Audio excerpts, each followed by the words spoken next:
Okay, so from our polynomial function right here, we found all of our possible rational zeros. We tried 1 and -1, didn't work. We tried 3, and we got ourselves one of our zeros.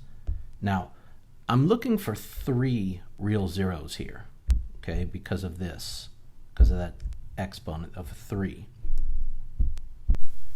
We have a few ways to do it at this point.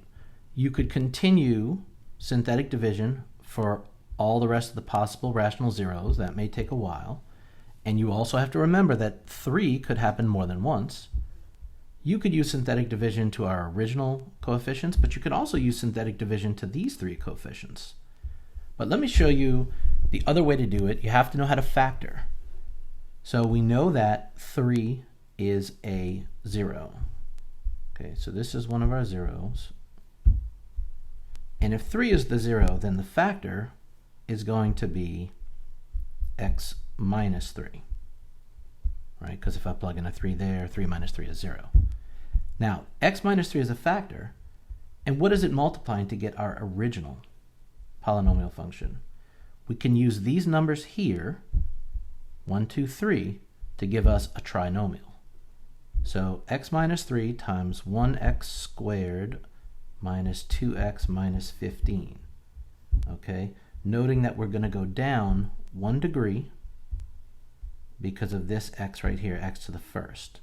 So we're going down 1 degree from where we started, from that 3. All right, and of course it just makes sense, 1, 2, 3, you're going to start with the quadratic, x squared minus 2x minus 15. Now this is something that you can factor, and it usually works out like that for these problems. But you have to remember how to factor. If not, you might need to know the quadratic formula. So I'm going to show you this problem right here of how to factor this. It starts with a 1, so I call this an easy 1. And we can just go straight to our 2 binomials. The first 2 things, the first part of your FOIL gives me x squared, so that's going to be x and x. The last 2 things need to multiply to give me that 15. So that could either be 1 and 15 or 3 and 5. And out of, I'll put it over here, could be 1 and 15 or 3 and 5. That's my only possibilities. And I'm looking for one of these pairs to subtract to give me -2. All right, and that's this right here, 3 and 5.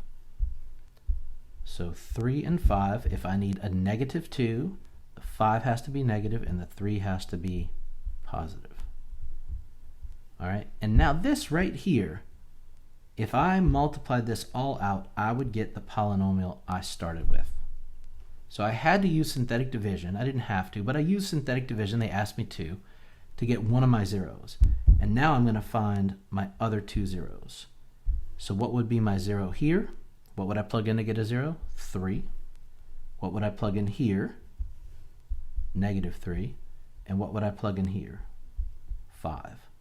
So those are my 3 actual zeros. So zeros are 3, -3, and 5, and I'm going to put my answers separated by commas. So that's how we find our actual zeros. This one was a little less complex to factor this. You are going to see one where we have AC method. You're going to see one where maybe it's a 4-term polynomial, or maybe you have to use a quadratic formula.